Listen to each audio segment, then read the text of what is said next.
What I'm here to do today is to request, and I think I've done this before, and I think the board's concurred with my recommendation on this bridge replacement 2 other times, but PennDOT's asked me to come in for hopefully the last time to ask you to concur with my recommendation to replace the Inwood Bridge. So moved. It's eligible for the historic register. You know, it became, a lot of other parties got involved with their opinion and what they'd like to see done.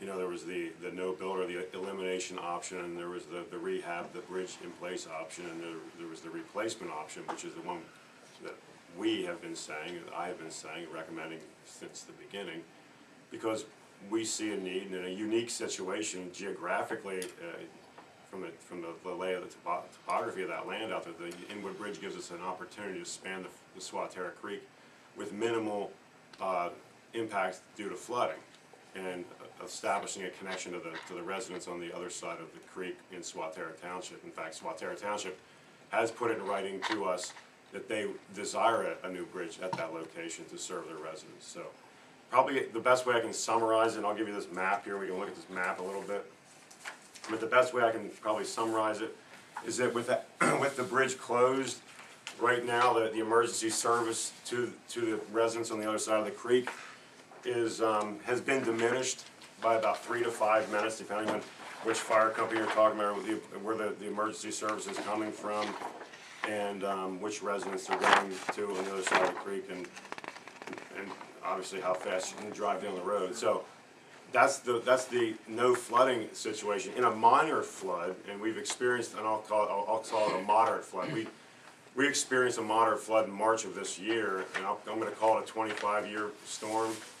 And in that case, the delay time is about, I have it written down here, it's about 7 to 10 minutes.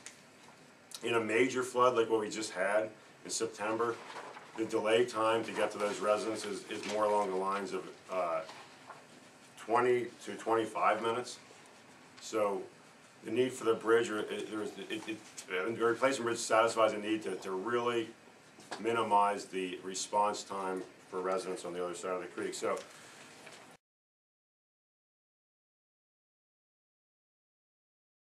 this is the northern half of Lebanon County, and the big dark blue going down through the middle of the county is the Swatara Creek, and that blue represents the floodway of the creek. That means that's the main flow carrying capacity of the creek.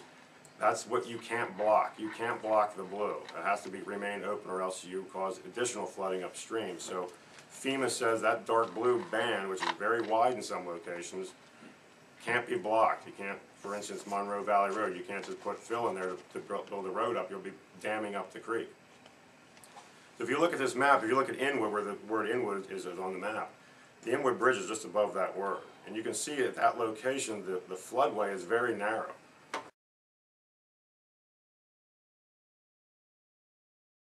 Only about 150 feet wide in that location. We can span the floodway without infringing and being above the 100-year storm. So we could put a bridge in there that will span the creek and allow access on both sides of the creek in really some of the worst events. If you look further down on the map, you can see Monroe Valley Road. It's inundated.